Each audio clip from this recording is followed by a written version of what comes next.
Docteur, bonne arrivée.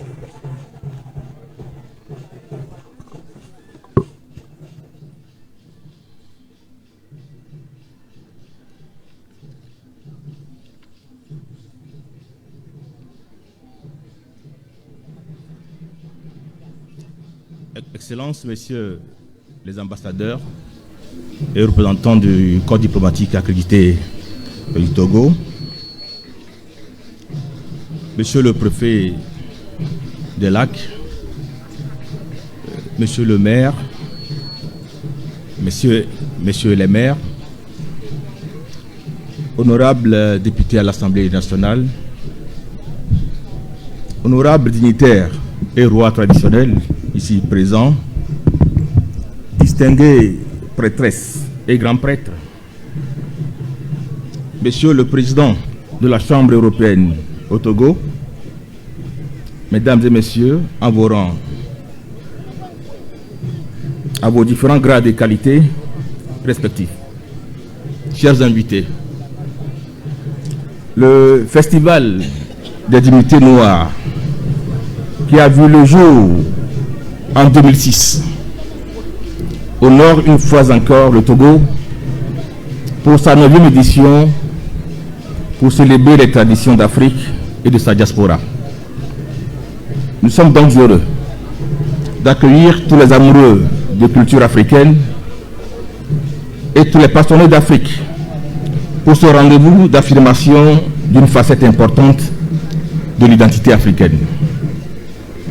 Je salue la présence des délégations d'Abomey et de l'Inde, respectivement ville invitée d'honneur et pays invité d'honneur, Agledji, devant le panthéon des 41 divinités Guin-Mina. Après un intermède de 10 ans, le Festival des dignités noires reprend ses quartiers sur sa terre d'élection, à Agledji et à Nero, pour 3 jours. Nos sincères félicitations à ACOFIN, l'Association pour la sauvegarde du patrimoine culturel africain, pour le doigté de sa vision en créant cet important festival dont la vocation est de regrouper les sociétés initiatiques africaines afin d'accomplir un voyage dans le temps, dans les temples et bois sacrés pour redécouvrir les secrets de nos ancêtres, en assurer la sauvegarde et surtout la transmission aux générations futures. Le Festival des dignités noires est pour toute l'Afrique, avec pour ambition de convier au Togo ce que le continent noir dispose de sociétés initiatiques. Nous aurons ainsi l'occasion de contempler tous les ans à Agledji et à Nero les trésors immatériels dont dispose l'Afrique et transmis dans ces couvents, temples, bois et forêts sacrées.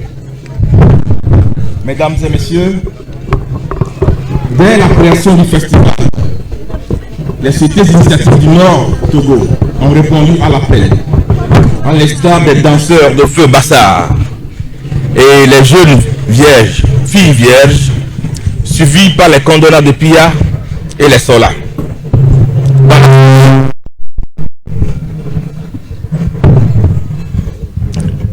Dans la foulée, le festival a eu l'immense privilège d'être rejoint par le Poro de Couteau de Côte d'Ivoire, les Dogons du Mali, les Zoulous d'Afrique du Sud, le ballet folklorico de Bahia du Brésil, prenant ainsi une tournure mondiale en accord parfait avec l'objectif initial.